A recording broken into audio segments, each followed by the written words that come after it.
بسم اللہ الرحمن الرحیم۔ السلام علیکم میرے پیارے دوستو، یہ واقعہ جو میں آپ کو بتانے جا رہی ہوں حضرت شیخ عبدالواحد رحمۃ اللہ علیہ کا ہے۔ اس میں انہوں نے اپنے جنت کی ساتھی کی دعا مانگی اور اللہ نے ان کی دعا قبول فرمائی۔ شیخ عبدالواحد رحمۃ اللہ علیہ فرماتے ہیں کہ ایک بار میں نے اللہ تعالیٰ سے دعا مانگی کہ اے اللہ، آپ کو جنت میں جس کو میرا ساتھی بنانا ہے، دنیا میں میری اس سے ملاقات کرا دیجیے۔ فرماتے ہیں کہ خواب میں مجھے بتایا گیا کہ حبشہ کی رہنے والی ایک عورت میمونہ ہے جو جنت میں تمہاری ساتھی بنے گی۔ لہٰذا میں اس بستی کی طرف چل پڑا جہاں وہ عورت رہتی تھی۔ وہاں جا کر میں نے بستی والوں سے پوچھا تو انہوں نے بتایا کہ وہ تو بکریاں چراتی ہے اور اس وقت وہ جنگل میں بکریاں چرا رہی ہوگی۔ جنگل بہت خطرناک ہے، وہاں بہت خونخوار جانور رہتے ہیں، وہاں آپ کا جانا صحیح نہیں ہے۔ ابھی آپ آرام فرمائیے، جب وہ عورت واپس آئے تب آپ اس سے ملاقات کر لیجیے گا۔ حضرت شیخ عبدالواحد رحمۃ اللہ علیہ نے فرمایا، آپ لوگ مجھے جنگل کا راستہ بتا دو، میں وہیں جا کر اس عورت سے ملاقات کر لوں گا۔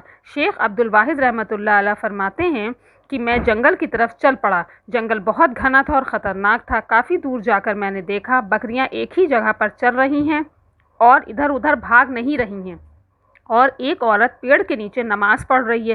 جب میں نے غور کیا تو دیکھا جہاں بکریاں چر رہی تھیں وہاں اس چراگاہ کے کنارے کچھ بھیڑیے بیٹھے نظر آئے۔ ان بھیڑیوں کی وجہ سے وہ بکریاں کہیں باہر نہیں بھاگ رہی تھیں اور ایک ہی جگہ پر چر رہی تھیں۔ جب اس عورت نے سلام پھیرا اور مجھے دیکھا تو کہنے لگی، عبدالواحد، اللہ رب العزت نے ملاقات کی جگہ تو جنت بنائی ہے، تو پھر تم دنیا میں کیسے آ گئے؟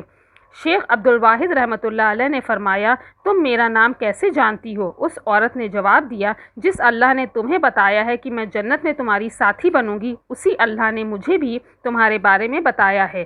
شیخ عبدالواحد رحمۃ اللہ علیہ نے اس عورت سے کہا کہ میں آپ سے ایک بات پوچھنا چاہتا ہوں۔